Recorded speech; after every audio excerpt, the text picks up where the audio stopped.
도널드 트럼프 미국 대통령의 사고관세 유예 발표에 10일 국내 증시가 급등하고 있습니다. 삼성전자는 오전 8시 5분 프리마켓에서부터 6.79% 오른 56,600원에 거래되기도 했습니다. SK하이닉스도 전거래일 대비해서 9% 넘게 올라서면서 우리 시장의 상승을 견인하고 있습니다. 삼양식품이 글로벌 1위 도전을 위한 매운 소스 브랜드 불닭 소스 디자인 리뉴얼 소식을 알리자 주가가 오름세를 나타내고 있습니다. 글로벌 전략 강화에 따른 주가 오름세로 해석이 되고 있고요. 오전 10시 30분 기준으로 삼양식품은 코스피 시장에서 전일 대비해서 9.07% 올라서기도 했습니다. 우리나라가 미국의 알래스카 LNG 개발 프로젝트인 알래스카 프로젝트에 참여할 수 있다는 기대감이 커지면서 관련 종목인 동양철관이 연중 최고가를 기록했습니다. 이날 동양철관은 오전 11시를 기준으로 6.69% 오른 1,452원에 거래되기도 했습니다.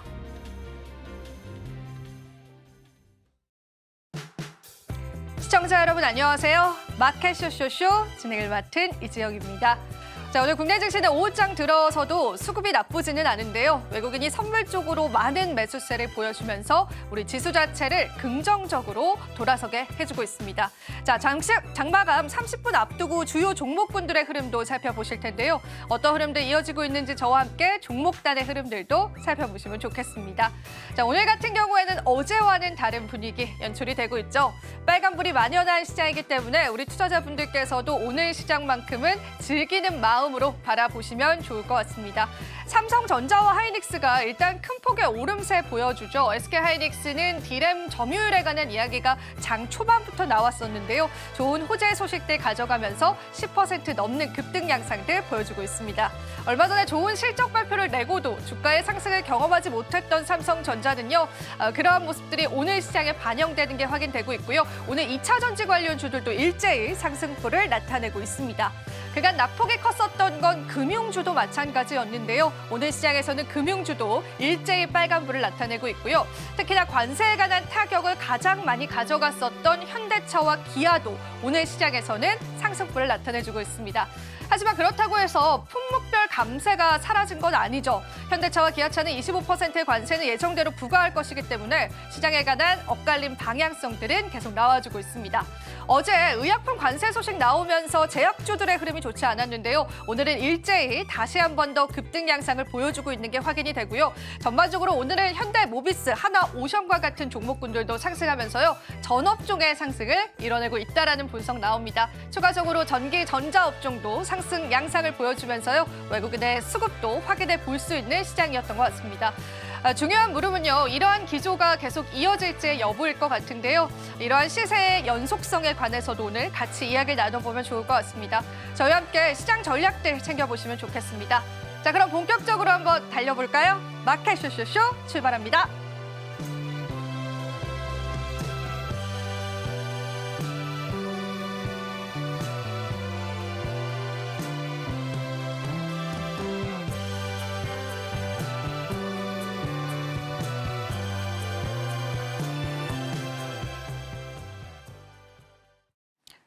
오늘은 영앤리서치의 최진욱 본부장님 모셨습니다. 본부장님 안녕하세요. 네, 반갑습니다. 네, 저희가 잠시 뒤에 또 오후장 주도 섹터 이야기 나눠보고요. 일단 저희 시장 한번 지수적으로 좀 살펴보고 오겠습니다. 저희는 잠시 후에 다시 찾아뵐게요.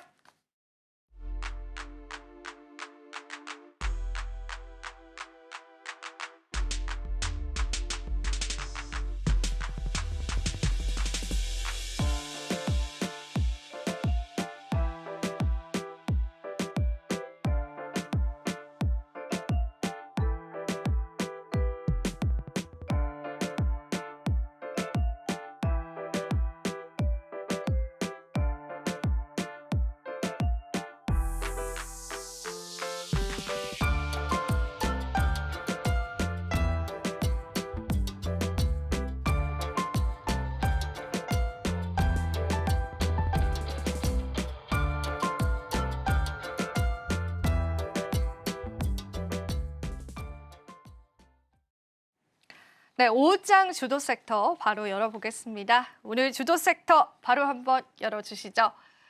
역시나 반도체인 것 같습니다. 하이닉스가 지금 10% 넘게 다시금 올라서는 모습 보여줬고요.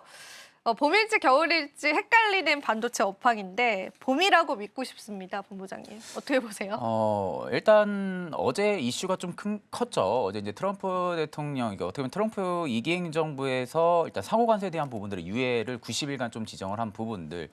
이게 이제 일단 뭐 이야기가 나오면서 미증시도 좀 급등을 했었고요. 뭐 국내 증시 역시도 뭐 예상한 대로 오늘 장 초반부터 갭을 띄우고 좀 출발했던 종목들이 좀 많았었습니다. 다만 좀 이제 제가 이제 오전부터 좀 걱정했던 부분들이 외국인의 선물 매도 규모수가 줄지 않는다고 하게 되면 아마 오후장 들어서도 좀 밀 가능성이 있다라고 보고 있었는데 반대로 일단 지금 선물 매수 계약에 대한 부분들이 지금 포지션이 좀 많이 늘어나고 있는 상황입니다. 그러다 보니까 일단 오전장에 대한 부분들 기조들이 지금 오후장까지도 좀 이어지면서 그가 이제 관세 쪽의 불확실성에 대한 부분들의 여부들을 좀 많이 받았던 게 또 반도체 대표적인 또 섹터 중에 하나이기도 하죠. 일단 이제 반도체가 상호관세 쪽에 대한 부분들에는 재해 품목으로 지정이 되기는 했습니다. 다만 이제 우리가 이제 여기서 중요하게 봐야 되는 부분들은 최종 제품이죠. IT 기기 완제품에 대한 부분들에 있어서는 관세가 일단은 면제가 되지 않았다라는 거죠. 일단 이제 IT 기기 완제품에 대한 부분들의 관세가 면제가 되지 않았다라고 하게 되면은 국내 기업들 중에서 타격이 좀 불가피하다고 하게 되면은 아마 삼성전자가 될 가능성이 좀 높다라고 보고 있는 상황이거든요. 일단 지금 중국 IT 기기 수요에서는 당연히 뭐 SK하이닉스보다 삼성전자가 조금 더 민감한 수치에 있는 상황이다 보니까 아마 지금 IT 기기 완제품 쪽에 대한 부분들의 관세 불확실성은 여전히 좀 열려 있을 거라고 보고 있는 상황입니다. 다만 이제 오늘 반도체 쪽이 대체적으로 좀 강세 포지션을 좀 보여주는 부분들이 상호 관세에 대한 부분들의 유예도 분명히 있긴 하겠지만 일단 트럼프 행정부가 협상에 대한 부분들의 여지를 일단은 열어뒀다라는 거죠. 협상에 대한 부분들의 문을 일단은 열어둔 상황이다 보니까 강세에 대한 부분들의 기대감이 일단 더 플러스 알파로 지금 붙여주고 있는 부분들이 좀 아닌가라고 좀 생각이 들고 있는 상황입니다. 그래도 일단은 국가에서 이제 대부분의 기기 조립이 좀 이루어지는 국가들이 좀 많은 상황이죠. 특히 이제 국내 같은 경우도 마찬가지로 IT 기기 완제품에 대한 부분들이 대부분 조립이 되고 나서 완제품을 출고를 시키는 상황이다 보니까 대부분 이제 국가에서 좀 그 기기에 대한 부분들의 제품을 좀 출고하는 부분들이 있어서는 아마 좀 수요 측면에서는 타격이 분명히 있을 가능성이 좀 높다고 봅니다. 그러니까 어떻게 보면 오늘의 이 반등 자체가 반도체가 이제 바닥 잡고 턴어라운드를 확실하게 하고 있다라고 보기보다는 이슈 플레이에 지금 민감하게 많이 움직인다라는 것을 충분히 알 수가 있잖아요. 그러면 일단은 그간 관세에 대한 부분들로 프리미엄에 대한 부분들을 계속해서 훼손을 시켰다고 하게 되면은 그 부분들의 일부 되돌림 반등이 좀 나와주고 있다라고 보실 수가 있습니다. 그러니까 어떻게 보면은 여전히 불확실성 리스크는 있다라고 볼 수가 있겠죠. 트럼프 대통령 뭐 다들 아시겠지만은 하루 걸러 또 하루 다르고 말이 항상 다릅니다. 그러니까 이제 트럼프 1기 행정부 때랑도 거의 비슷했죠. 끝자락까지 프레스를 계속해서 쪼여왔다가 한번 풀어줍니다. 지금처럼. 한번 풀어주고 나서 협상에 대한 부분들의 문을 열어두면서 어떻게 보면 좀 완도감을 좀 주는 그런 형태들로 가고 있는 상황이지만 다만 이제 조금 걱정스러운 부분들은 중국이랑 지금 맞불 관세에 대한 부분들이 계속 불거지고 있는 상황이죠. 중국이 지금 굽히질 않고 있는 상황입니다. 그렇다 하게 되면 일단 이게 미중 분쟁에 대한 부분들의 기타 국가들이 피해는 적지 않게 계속 좀 볼 가능성이 좀 높다라고 보고 있는 상황이다 보니까 여기서 이제 중국까지 돌아서지 않는다라고 하게 되면은 아마 이 반등도 저는 며칠 가기도 힘들지 않을까라고 보고 있어요. 그러니까 물론 지금 반등의 자체로 봤을 때 개인적으로 투자에 참여하는 투자자로서는 뭐 지금이 정말 찐 바닥이고 확실하게 계속해서 위로 올라가는 그런 상승 추세 저도 충분히 바라고는 있는 상황이지만 뭐 여전히 지금에 대한 국제 정세라든지 경기에 대한 부분들을 살펴봤을 때는 불확실성은 여전히 좀 공존을 하고 있는 그런 상황이다 보니까 일단 저는 공격적으로 매수 포지션을 잡고 좀 접근하기는 좀 어렵다라고 보고 있는 상황이에요. 일단 오늘 딱 삼성전자나 SK하이닉스만 딱 놓고 보면은 SK하이닉스가 조금 더 수급적인 면이 굉장히 좀 강한 모습들이 연출이 되고 있습니다. 물론 이제 디램에 대한 부분들의 재료도 있기는 하겠지만 HBM 쪽에 대한 부분들의 모멘텀이 일단은 삼성전자보다 더욱더 크다라는 것을 알 수가 있겠죠. 물론 이제 관세에 대한 부분들의 이 수요가 둔화가 되고 그에 따른 피해를 받는 것은 SK하이닉스나 삼성전자나 마찬가지긴 하겠지만 HBM은 조금 다른 색깔을 좀 볼 수가 있는 부분들이 대부분의 장기 공급 계약 체결로 이루어집니다. 장기 공급 계약 쪽으로 좀 체결이 이루어진다고 하게 되면은 가격 변동성이 매우 낮다라고 볼 수가 있겠죠. 가격 변동성 측면에서 매우 낮고 그렇다고 하게 되면은 실적에 대한 부분들의 방어의 수준 자체가 삼성전자보다는 좀 위에 있다라고 볼 수가 있는 겁니다. 그러다 보니까 일단은 삼성전자 대비해서 SK하이닉스가 조금 더 견조한 수급 흐름들을 좀 보여주고 있다라고 지금 보고 있는 상황이다 보니 일단 저는 뭐 공격적으로 좀 매수 자금을 투입하기보다는 조금씩 분할 매수 또 이제 한 번 더 밀리는 경우들도 우리가 대비를 해나가면서 조금씩 분할 매수하는 관점이 여전히 유효하다라고 좀 말씀드리겠습니다. 그러면은 본부장님이 이제 말씀해주신 바로는 오늘의 반등 자체가 어느 정도는 일시적일 수는 있다라고 보시는 거네요. 두 종목 모두 다.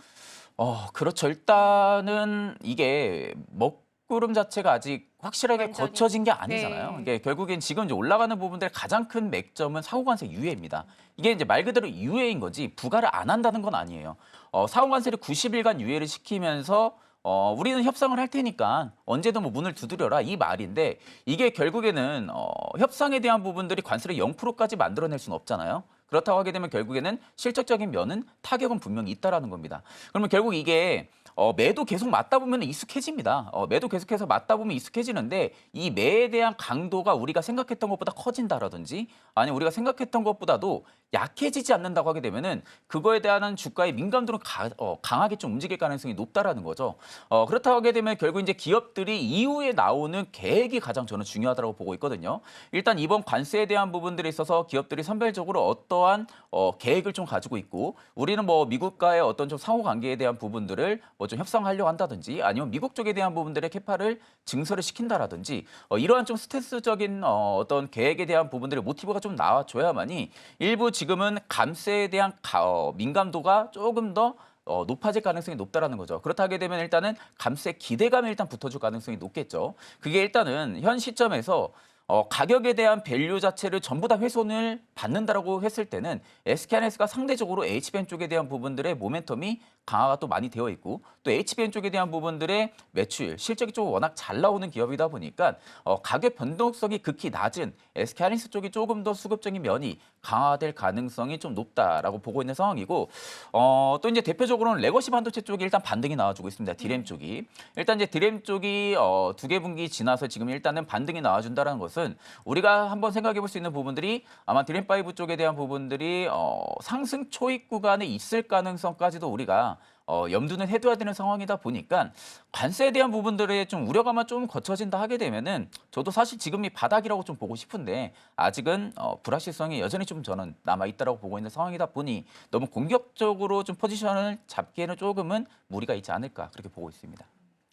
아직까지는 시장에 리스크가 있다라는 관점에서 우리 시장 바라보면 좋겠고요.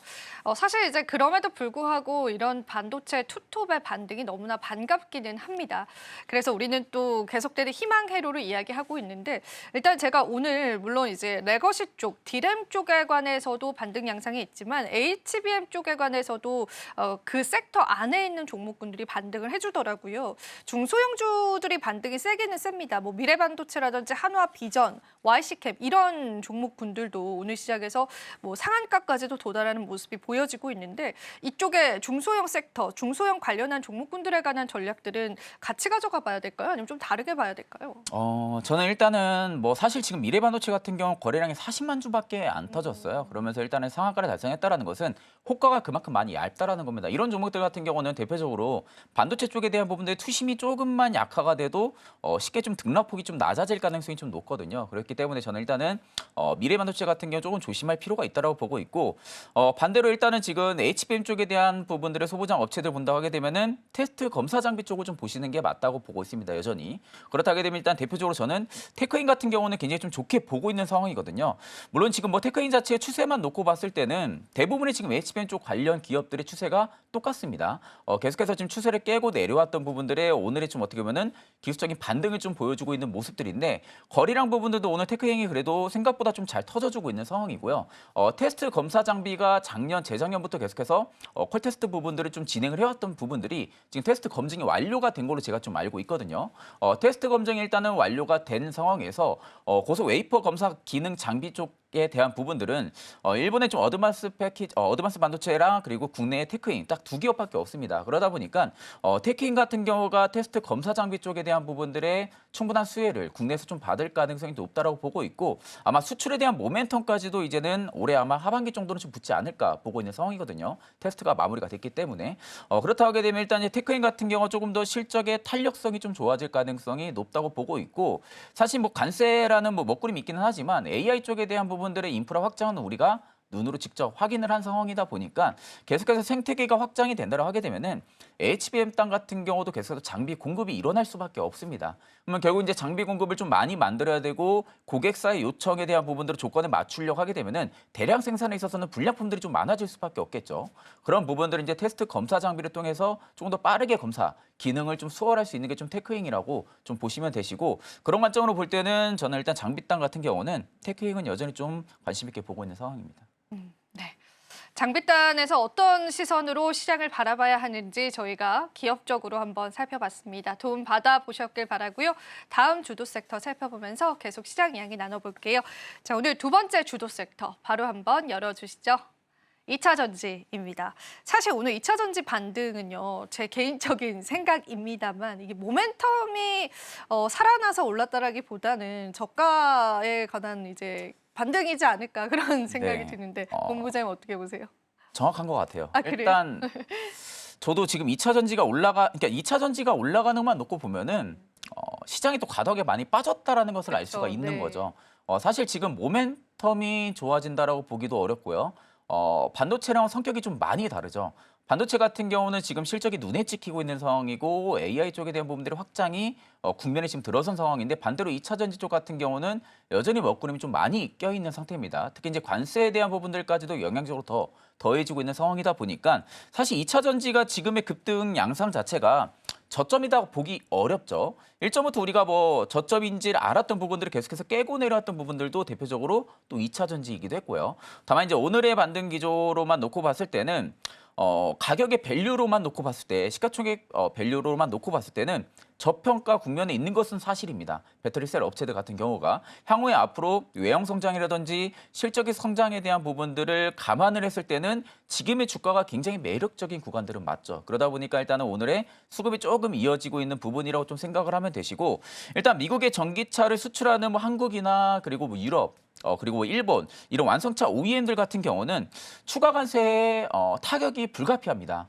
그런 상황이다 보니까 결국 추가 관세를 적용을 시킨다고 하게 되면 우리가 생각해 볼 수 있는 게 전기차의 제조 원가가 올라갈 가능성이 높겠구나. 그럼 전기차의 제조 원가가 올라간다는 것은 전기차를 우리가 구매를 할 때 그 구매 단가 자체가 높아진다는 거거든요. 그러면 결국 구매 심리, 수요 자체가 악화가 될 수밖에 없습니다. 지금 당장 전기차에 대한 부분들의 수요가 계속해서 감소가 되고 있는 상황에서 조금 더 감소를 시켜줄 수 있을 만한 그런 역할들을 지금 트리거 역할들을 좀 하고 있다라는 거죠. 그러다 보니까 일단 2차 전지 쪽 같은 경우가 수요를 회복을 해야 되는 상황에서 수요가 조금 더 둔화가 될 수 있을 만한 그런 시그널들만 계속해서 포착이 되고 있는 상황이다 보니 일단 저는 뭐 지금의 반등이 조금 사실 뭐 시장의 반등에 따라서 올라가고 있다라고 좀 보면은 쉽게 좀 생각을 하면 되시고요. 결국 이제 수요 감소가 이 국내 배터리셀 업체들 입장에서 놓고 봤을 때는 미국향에 대한 부분들의 출하량이 감소한다라는 겁니다.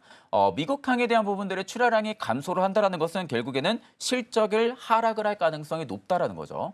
실적도 지금 뭐 다시 뭐 턴어라운드를 한다라는 이야기들도 많기는 하지만 출하량이 감소한다라는 것은 전체적으로 배터리셀 업체들의 실적도 타격이 분명히 있다라는 것으로 우리가 알 수가 있는 상황이다 보니까 지금 당장 내가 뭐 2차 전지를 굳이 바라볼 필요가 있을까 그런 의문점도 좀 들고 있는 상황이고요.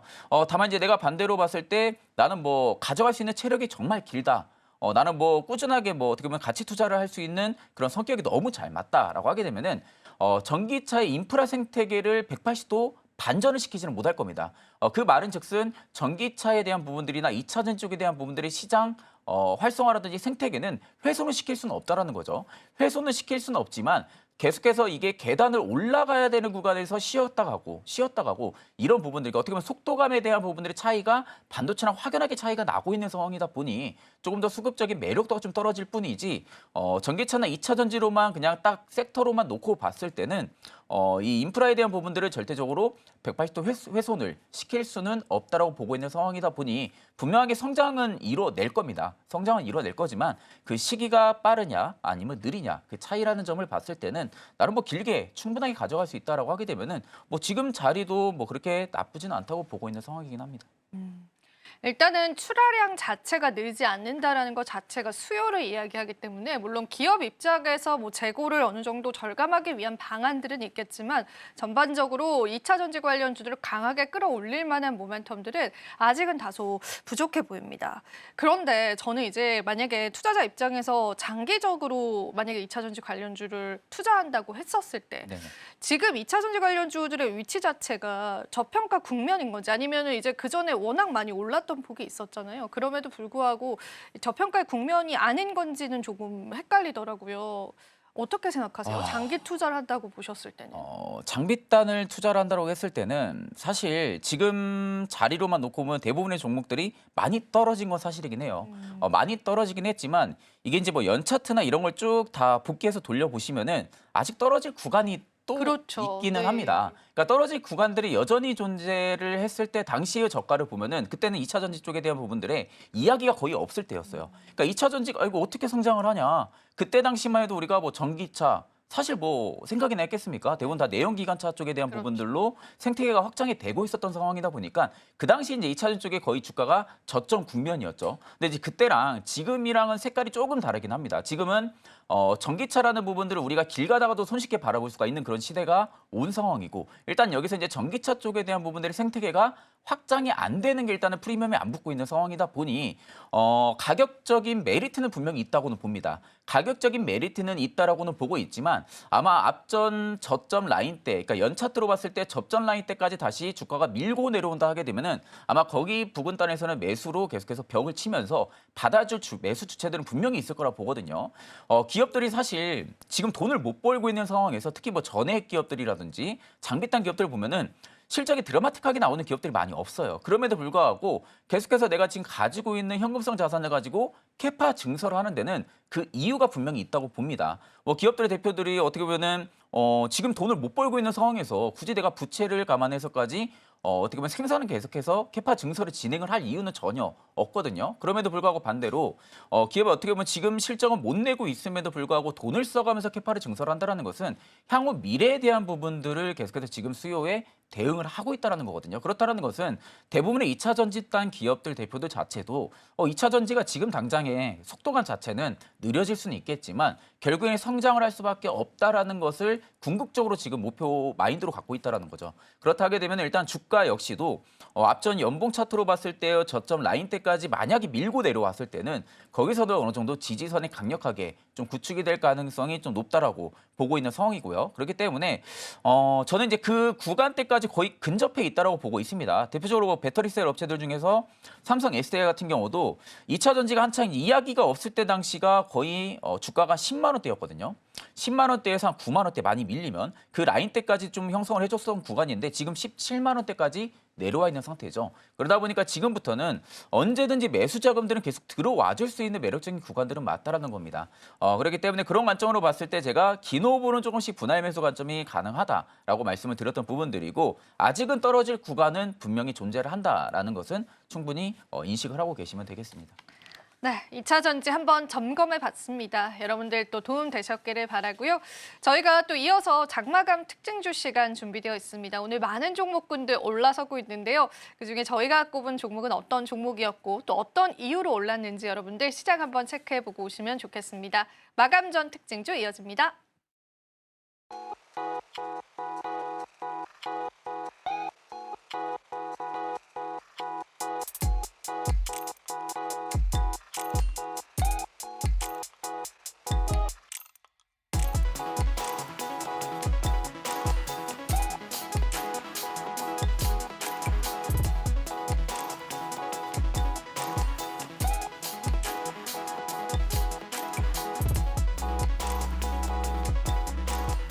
장 마감까지 얼마 남지 않았습니다. 오늘 시장에 강하게 영향 줬던 업종과 종목 어떤 게 있는지 정리해 보도록 할 텐데요. 먼저 오늘은 트럼프의 관세 유예로 인해서 상승하는 업종이 더 많았던 하루였습니다. 그만큼 오늘 강하게 튀어 올랐던 업종들 어떤 게 있는지 상승하는 업종으로만 3가지 골라봤는데요. 첫 번째로 상승한 업종 반도체였습니다. 관세 영향을 가장 크게 받는 업종 중 하나로 꼽혀지는 게 바로 반도체인데요. 그동안 하락폭이 깊어서인지 오늘 크게 반등해주는 흐름 보였습니다. 오늘 삼성전자, SK하이닉스, 이수페타시스 그리고 한미반도체까지 좋은 흐름 보였습니다. 다음으로 오늘 전력기기도 오랜만에 상승해줬는데요. 역시 90일간의 관세 유예 덕분으로 보여지고 있습니다. HD현대일렉트릭, 효성중공업, 그리고 세명전기, LS일렉트릭까지 양호한 흐름 보여줬네요. 마지막으로 상승하는 업종 바로 탄소 중립도 올라줬습니다. 오늘 탄소 중립 그리고 탄소 포집과 같은 경우에는요. 국내에서 국회에서 불어준 훈풍 덕분에 올라준 걸로 보여지고 있습니다. 덕분에 그린케미칼, 에코바이오 그리고 에코아이, 캠트로스까지 좋은 흐름 보였습니다. 그렇다면 어떤 이유들 때문에 올랐을지 특징주로 한번 만나보도록 하겠습니다. 먼저 첫 번째 특징주 바로 SK하이닉스 골라왔는데요. 오늘 프리마켓에서부터 급등세를 보여줬죠. 트럼프 대통령이 중국을 제외한 국가들의 90일간의 상호 관세를 유예하는 만큼 오늘 그동안의 낙폭도 깊었던 SK하이닉스가 크게 급등해줬던 하루였습니다. 이런 글로벌 이슈도 있었지만요. SK하이닉스에 대한 실적 기대감도 한몫한 걸로 보여지고 있습니다. 일전에는 삼성전자에서 실적 발표가 나면서 시장 예상치, 컨센서스를 웃도는 실적이 나오면서 좀 이 경쟁사인 SK하이닉스 역시도 실적이 올라주지 않을까 하는 기대감 보여지고 있고요. 이러한 기대감뿐만 아니라 근거 있는 기대감도 있습니다.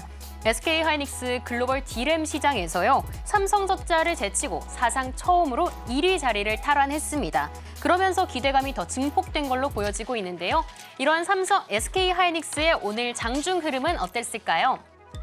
오늘 장중 흐름입니다. 앞서 말씀드린 것처럼 프리마켓에서부터 급등해줬기 때문에 시작부터 고점 찍었습니다. 18만 7,900원을 지나가면서 19만 원 선을 목전에 두고 상승세를 살짝 반납했는데요. 현재도 18만 원 선은 지켜주고 있습니다. 그러면서 오늘 10% 넘는 상승폭 보여주고 있네요. 사실 어제까지는 16만 원 선 초반까지 떨어지면서 주주분들의 걱정이 더 키워졌을 것 같은데요. 다시 주가가 회복 중입니다. 다만 아쉬운 점은 외국인은 수급에서 팔아난 게 조금 아쉽긴 하지만요. 기관은 담아주는 모습 보여줬습니다. 이러한 상승세 계속 이어가서 내일은 19만 닉스를 터치할 수 있을지 계속 함께 체크해드리겠습니다. 이어서 다음 특징주도 만나보도록 하겠습니다. 다음 특징주 바로 전력기기에서는요. HD현대일렉트릭 골라왔는데요.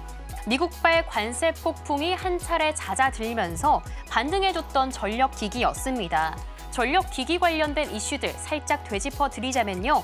국내 전력기기주, 미국에 있어서 전력 인프라 교체 주기에 따라 수혜를 받을 것으로 기대가 되면서 한 차례 올라준 바 있습니다. 그래서 오늘도 반등폭이 컸던 걸로 보여지고 있는데요. 증권가 진단에 따르면 미국에서의 전력 설비에 대한 부족이 여전히 심각하다고 나오고 있습니다. 그 때문에 오늘 니즈는 확실한 걸로 보여지면서 좀 기대감 받아간 것으로 보여지고 있고요. 특히 HD현대일렉트릭 같은 경우에는 수주가 확대가 되고 또 실적도 개선될 것으로 보여지면서 기대감 더 커진 걸로 보여지고 있습니다. 북미 지역의 변압기 공급에 있어서 수혜를 입을 수 있는 대표적인 종목으로 보여지고 있는데요. 미국의 전력망 노후에 따라서요. 신재생 에너지 확대도 되고 이러한 수혜를 받을 수 있는 종목으로 꼽혀지고 있습니다. 이에 따라서 HD현대일렉트릭 울산에 있는 공장에서 좀 증설을 하면서 생산 능력도 확대하겠다는 방침을 밝혀온 바 있습니다. 그러면서 향후 성장 기대감도 더 높여지고 있습니다. 그렇다면 오늘의 장중 흐름은 어떤 흐름 보였을까요? 오늘 장중 흐름입니다. 현재 15% 넘는 상승폭 그리며 16% 가까이 올라주고 있는데요. 오늘 31만 3,500원의 고점도 지나갔습니다. 오늘은 계속 2월 초부터 이어졌던 하락 추세 구간에서 살짝 벗어나는 모습 보여줬는데요. 20일 이평선도 터치하는 모습 오늘 그려줬습니다. 수급은 외국인과 기관이 모두 팔아내서 살짝 아쉬운 모습 보여줬습니다. 이어서 다음 특징주도 한번 만나보도록 하겠습니다. 마지막 특징주 바로 그린케미칼입니다. 오늘 탄소 포집의 관심세 한번 설명드리자면요. 바로 기후 에너지부가 신설될 거라는 기대감과 함께 올라줬던 업종이었습니다. 매수세가 몰려진 것으로 보여지고 있는데 그냥 기대감만 있었던 건 또 아닙니다. 오늘 국회에서 기후위기 특별위원회가 출범했는데요. 심지어 첫 번째 전체 회의도 열렸습니다. 이에 따라 앞으로 위원회는 2035년 국가 온실가스 감축 목표에 따라서 초안을 마련하고 또 정부의 기후위기 정책을 종합적으로 검토하고 또 점검을 할 예정이라고 합니다. 이러한 정부의 움직임에 따라서 관련주인 그린케미칼이 주목받고 있습니다. 오늘 상한가를 기록했던 모습 보여주고 있네요. 그렇기 때문에 시장의 관심을 가장 크게 받았던 종목이라 오늘 특징주로 골라봤습니다. 그린케미칼에서 좀 집중할 만한 점은요. 국내 유일의 저탄소 에톡실레이션 공정 기술을 보유하고 있다는 점인데요. 덕분에 온실가스 배출을 최소화하고 또 고부가 가치 화학 소재를 친환경적으로 변환시킬 수 있다는 점 주목해 주시면 좋을 것 같습니다. 그렇다면 오늘 상한가를 시원하게 기록한 그린케미칼의 장중 흐름은 어땠을까요? 오늘 장중 흐름 살펴보도록 하겠습니다. 장 초반에는 다소 주목을 받지 못했는데요. 12시를 기점으로 시원하게 상승폭 그려주더니 현재는 더 크게 올라줘서 7,540원까지 터치한 점 주목해 주시면 좋을 것 같습니다. 아쉬운 점은 역시 수급, 외국인과 기관 모두 팔아내는 모습 보여줬네요. 이렇게 오늘 시장을 강타했던, 상승했던 모든 업종과 특징주 이야기 나눠봤습니다.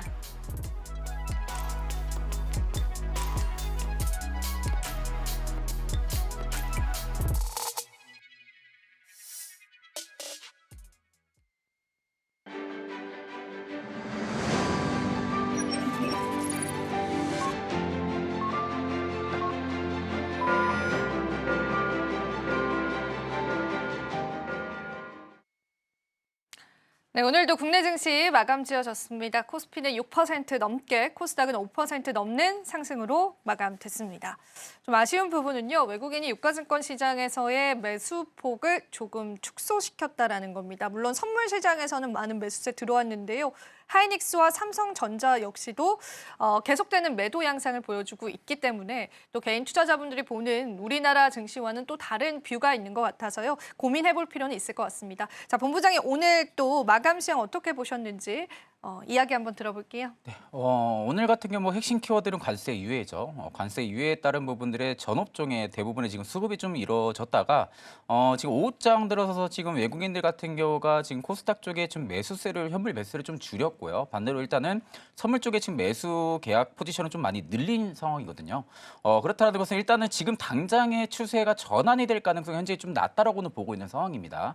일단은 오후장 들어서도 선물에 대한 매수 계약 포지션을 좀 늘려놓은 상황이다 보니까 아마 단기간은 조금 더 올라갈 가능성은 좀 높다라고 보는데 아마 이게 시간이 지나면 지날수록 뚜렷하게 섹터들의 수급적인 면이 좀 많이 달라질 거예요. 지금 이제 전업종이 수급이 좀 밀려가지고 계속해서 지금 전체 상승을 이끌어내긴 했지만 아마 이제 하루 더 지나서 보게 되면은 주도적인 섹터, 지금 산업군에서 관세를 전부 다 부여가 됐을 때도 불구하고 성장성이 분명하게 좀 있는 반도체라든지 아니면 좀 AI 쪽에 좀 특화가 되어 있는 그런 섹터들이 조금은 더 순환매가 이루어질 가능성이 좀 높다고 보고 있는 상황이다 보니까 일단 지금 뭐 공격적인 앞전에도 말씀드렸지만 공격적인 좀 매수 자금 포지션보다는 내가 가지고 있는 포트를 지금은 조금 더 대응하는 그런 전략이 맞는 시장이라고 보고 있습니다. 네, 대응의 관점에서 여전히 봐야 된다라는 그런 의견들 함께 했습니다.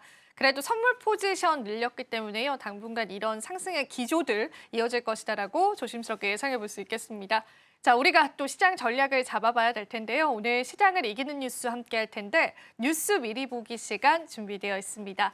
어떤 뉴스에서 우리가 투자 전략 세워보면 좋을지 오늘은 어떤 뉴스 준비되어 있을까요? 네, 시장을 이기는 뉴스 미리 만나보는 코너입니다. 오늘의 뉴스 바로 엔터주의 전망인데요. 미중 간의 관세 전쟁은 그동안 관세 무풍지대로 꼽혀왔던 엔터주에도 영향을 미쳤습니다. 대표적인 종목은 하이브가 있는데요. 오늘은 하이브 시장이 좋은 흐름에 힘입어 3% 넘는 오름세를 보였지만요. 어제까지는 가파른 하락세였습니다. 올해 1분기에 부진한 실적 전망, 그리고 미국발 중국 관세 리스크가 겹친 결과로 보이는데요. 그렇게 어제 주가는 7% 가까이 급락했습니다. 미국이 중국에 대해 104%의 초고율 관세, 비현실적 관세가 현실화한 결과 최근 한한령 해제에 대한 기대감이 유입됐던 엔터 업종에 악재가 된 것으로 보입니다. 중국 경기에 민감한 엔터주로는 디어유 마이너스 9.3%, JYP 엔터테인먼트 마이너스 4.51%, CJ ENM 마이너스 6% 등 엔터주가 일제히 약세를 보였습니다. 뿐만 아니라 실적에 대한 불안도 존재합니다. 하이브의 1분기 실적 영업이익이 컨센서스, 즉 시장 평균 전망치인 531억 원을 크게 밑돌 것으로 예상되고 있습니다. 다만 앨범 발매의 공백으로 인해 1분기 매출이 부진할 것이라고 설명하면서도 2분기 이후 주요 아티스트의 컴백 등으로 내년까지 하이브가 고성장세를 이어갈 것으로도 전망했습니다. 네, 이번 주에 뚜렷한 변화를 보였던 하이브였는데요. 엔터주의 대표적인 사례로 분석해봤습니다. 앞으로 하이브 그리고 엔터 업종은 어떤 이 실적 전망을 보여줄까요? 이어서 자세하게 이야기 나눠보도록 하겠습니다. 지금까지 뉴스 미리보기였습니다. 네, 오늘은 저희가 뉴스 미리 보기를 통해서 시장 전략을 한번 잡아보겠습니다. 자, 오늘의 주제 바로 한번 열어주시죠. 오늘의 주제입니다. 중국을 바라보던 엔터주가 조금 난처해졌다.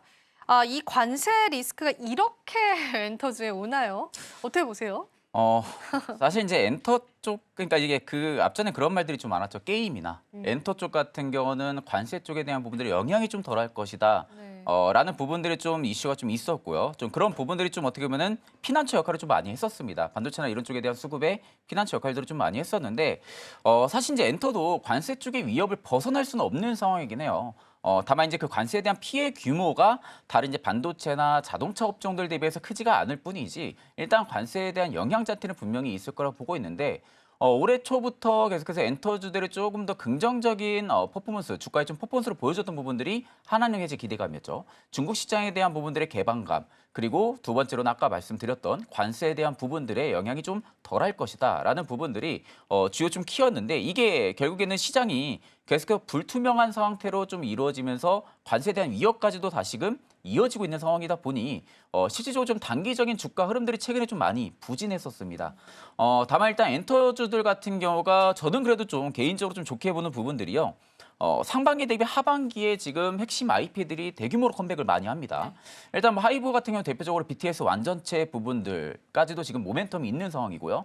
또 이제 주요 엔터사들의 좀 핵심 IP들이 지금 대규모 컴백을 또 앞두고 있는 상황이기도 하고 이게 컴백을 하면서 곧바로 북미 투어가 재개가 됩니다.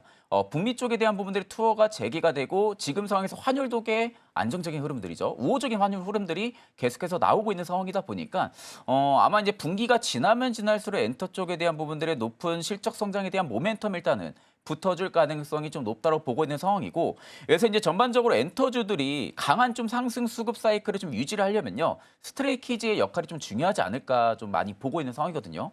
일단 이제 스트레이키즈 같은 경우가 대규모 북미 투어가 지금 이제 진행을 앞두고 있는 상황이고 만약에 이제 대규모 북미 투어가 반영이 되는 JYP 한 2분기 실적 발표에서 만약에 좀 서프라이즈에 대한 부분들의 수치가 나온다라고 하게 되면은 아마 전 엔터사들에 대한 부분들의 내년까지는 사상 최대 분기 실적에 대한 모멘텀이 붙을 가능성이 좀 높습니다. 그만큼 지금 북미 투어에 대한 부분들의 기대감이 좀 높아 있는 상황들은 뭐냐면은 일단 지금 스트레이키즈라든지 블랙핑크, BTS 같은 경우는 현재 상황에서 대규모 콘서트들이 무관세 활동으로 좀 이루어지고 있는 상황이거든요. 무관세 활동으로 이루어지다 보니까 온전하게 엔터사들이 실적으로 좀 많이 들어갑니다. 그러다 보니까 JYP 2분기 실적이 좀 중요하다라고 좀 말씀을 드렸던 부분들이고 그렇다 해서 이제 관세 쪽에 대한 부분들의 영향이 많이 또 없는 건 아니거든요. 일부 MD 쪽에 대한 부분들이라든지 음반 쪽에 대한 부분들의 타격은 분명히 있긴 합니다. 다만 이제 다른 업종들 대비해서 그 타격 자체가 조금은 크지가 않은 상황이다 보니까 일부 아직까지도 저는 뭐 키워드로 놓고 본다게 되면은 피난처 역할은 해주지 않을까 좀 그렇게 좀 보고 있는 상황이기도 하고요. 그렇기 때문에 아마 이번 엔터사들의 지금 4분기 실적 발표만 봐도 아시다시피 공연이나 MD 쪽에 대한 부분들의 매출이 대부분 서프라이즈 현상들이 좀 많이 나왔어요. 그렇다는 것은 이제 슬슬 이제 주요 아티스트들이 좀 컴백을 또 앞두고 있는 상황이기도 하고 또 스타디움을 좀 입성하는 아티스트들이 좀 많아지고 있는 상황이다 보니까 시기적으로 가면 갈수록 실적 성장에 대한 모멘텀이 좀 붙어질 가능성 이게 첫 번째 가장 큰 원천이라고 보고 있고 두 번째는 일단 뭐 뭐니 뭐니 해도 아무래도 이제 BTS 완전체겠죠.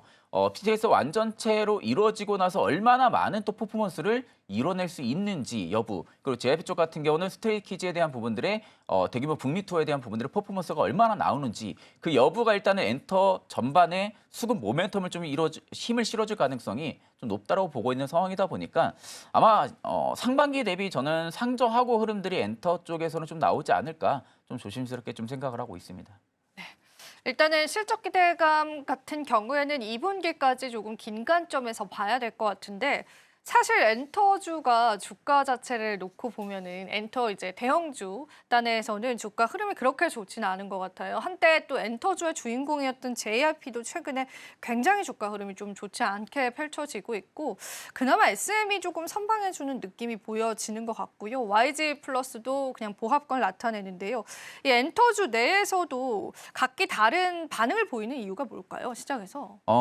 SM 같은 경우가 JYP나 하이브 대비해서 조금 다른 성격이라 하게 되면은 중국 쪽의 민감도가 좀 높은 기업 중에 하나예요. 워낙 중국 이제 뭐 대부분의 엔터들이 중국 쪽에서 인기도에 대한 부분들의 브랜드 인지도는 높은 상황이긴 하지만 특히 SM 쪽이 조금 더 특화가 많이 되어 있습니다. 중국 쪽에서. 그러다 보니까 일단 중국에 대한 경기 영향을 좀 많이 받는 엔터 업종들 대부분 봤을 때는 하나는 해제 기대감이 붙었을 때 당시에 SM이 조금 더 주가 방어를 좀 많이 잘 해줬거든요. 그러니까 대부분의 엔터 업종들이 하나는 해제 기대감이 붙었을 때 당시에 전반적으로 상승은 좀 많이 해줬지만 SM이 이제 특히 다른 엔터사들이 빠질 때 당시보다도 주가 방어가 생각보다 좀 높았습니다.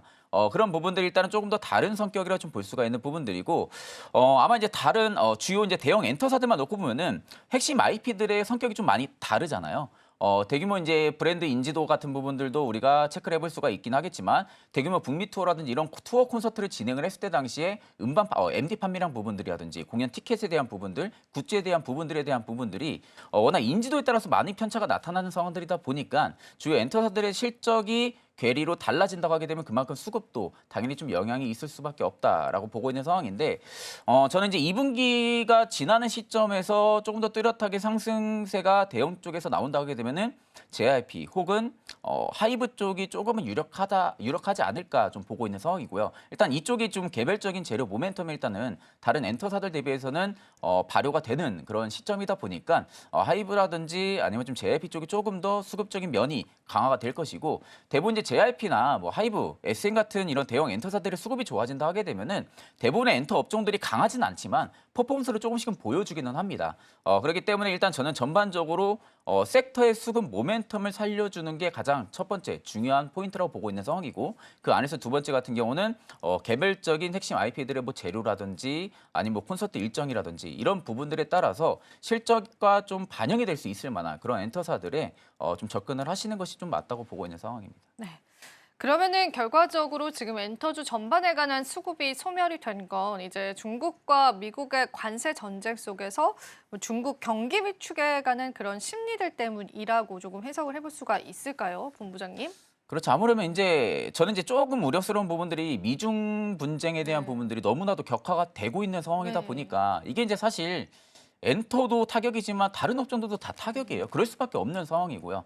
결국엔 주변 국가들이 제가 이제 앞전에도 말씀드렸지만 타격을 계속해서 볼 수밖에 없는 그런 시기라고 보고 있는데 이게 이제 결국 계속해서 맞불 관세를 놓고 있기는 하지만 그 한계점이 분명히 저는 있을 거라고 봅니다. 일단 이제 트럼프 대통령 같은 경우도 지금 시미 주석 쪽에 긍정적인 발언들을 좀 많이 또 한 상황이더라고요. 그러니까 이게 결국 하루 걸러서 아다르고 어다른 상황들이 지금 나오고 있는 상황이라는 것은 일단 미국에서 좀 위협을 줄 만한 부분들 국채 쪽에 대한 부분들. 그러면 결국 트럼프 대통령 같은 경우도 중국을 압박은 하고는 있지만 너무나도 강하게 압박은 못할 겁니다.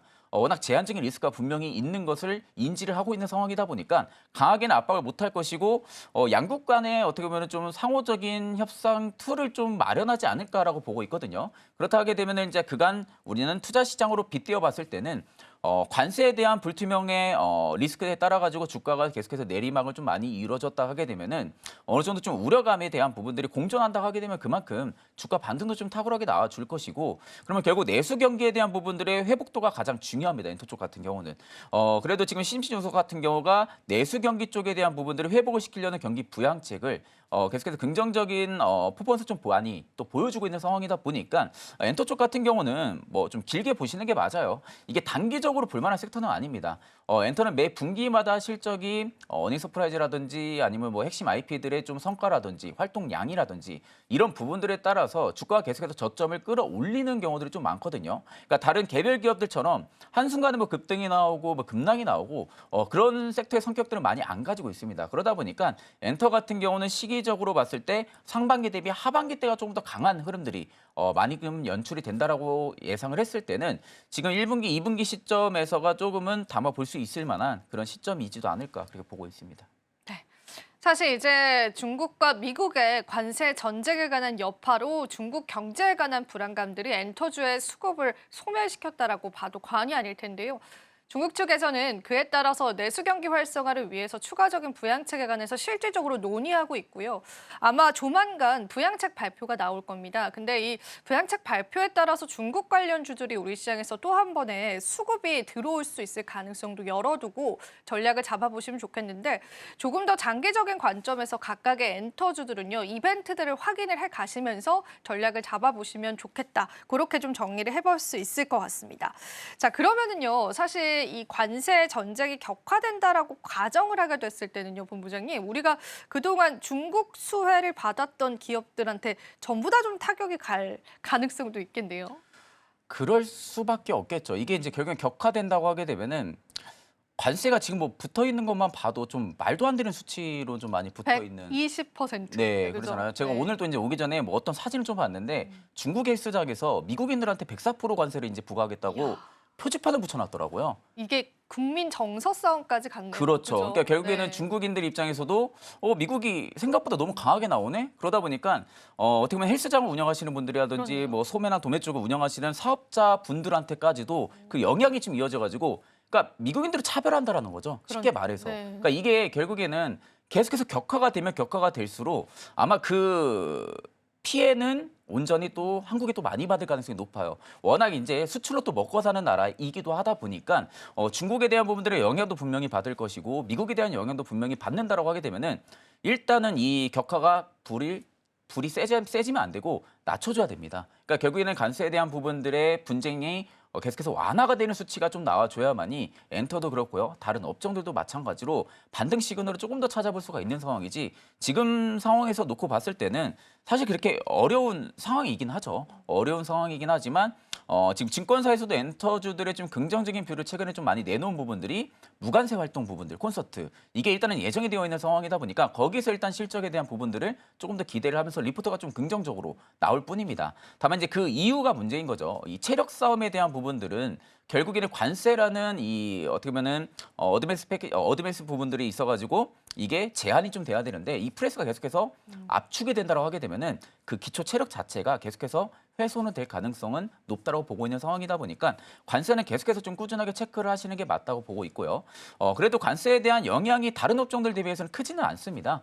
그렇기 때문에 그런 관점으로 봤을 때는 앞으로 관세에 대한 부분들의 영향력이 조금 더 낮춰지고 완화가 된다고 하게 되면 엔터 쪽 같은 경우는 상조하고 흐름 충분히 기대해 볼 수 있지 않을까 싶습니다. 네. 시장에 정말 다양한 의견이 있잖아요. 트럼프의 이런 행보를 보고 일각에서는 이제 모든 국가를 적으로 뒀다가 중국만을 왕따시키려 하는 전략으로 돌아섰다라는 의견도 있더라고요.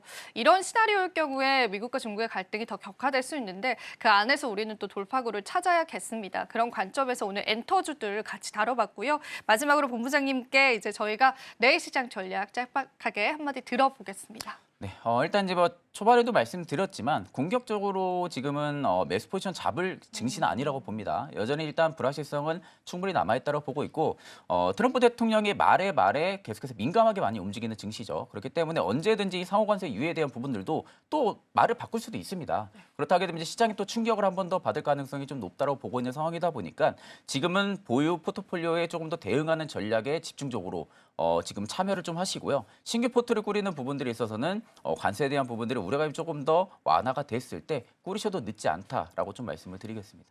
네, 자, 오늘 본부장님과 다양한 내용들 이야기 나눠봤습니다. 오늘도 도움 말씀 고맙습니다.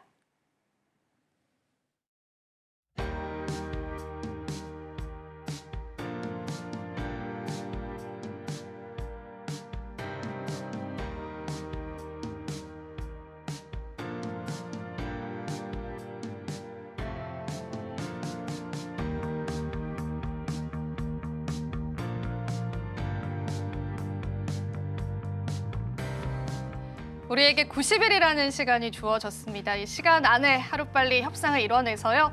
우리 증시도 또 기업도 국민도 조금 더 마음 편히 시장 대응해봤으면 좋겠습니다.